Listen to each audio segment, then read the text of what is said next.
Okay, so I'm gonna try to explain star trails again on the flat Earth, because people wanna say things like, well, why do we see different constellations in the south and the north if there's only a northern star field? Well, from this position, it looks like a northern star field. It looks like it's just over the north and that's it, but that's not the case. And if you look up, you can see how I'm projecting it in. So I'm just projecting it onto the ceiling, and then the dome is showing it. And you can see the projector back there between the telescopes.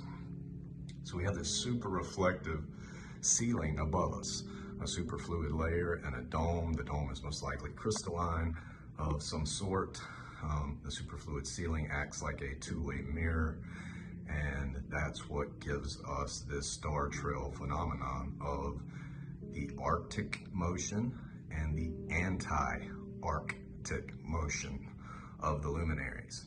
So again, you see projecting it into the ceiling here,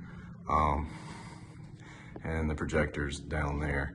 But when I come up from above and look down, you can clearly see that that same star field covers the entire realm.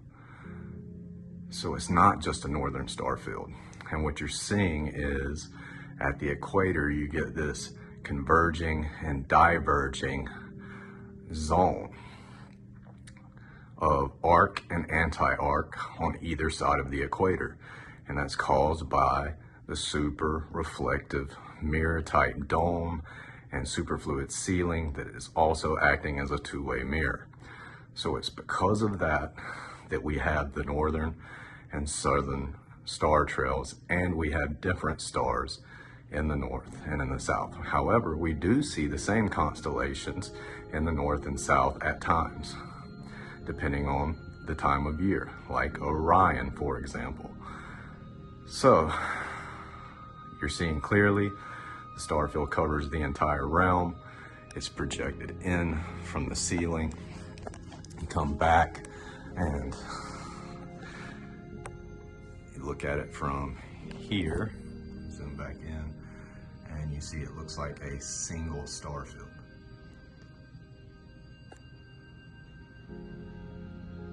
Rotating one direction.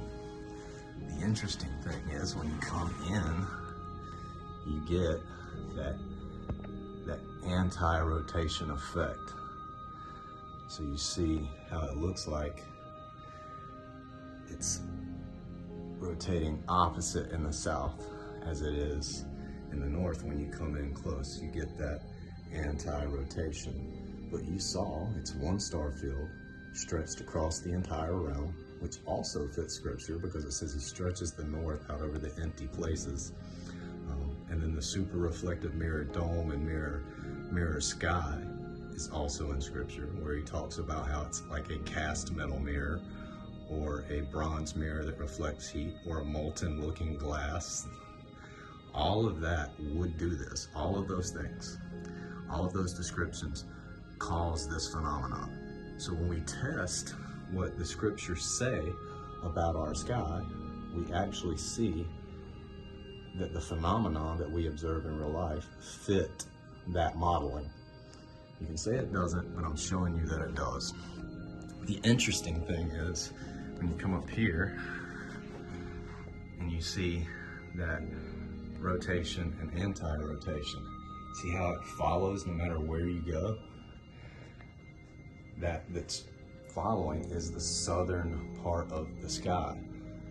So it is an apparent thing caused by the super reflective sky, the mirror sky.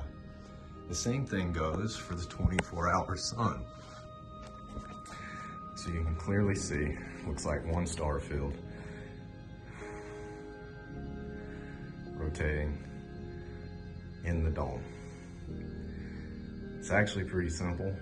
It's not that complicated, not that difficult, but it is what's causing the phenomenon. And if you're far enough south at the right time of year, you're gonna see the sun and even the moon at certain times for 24 hours. It's just the way the dome manipulates the light.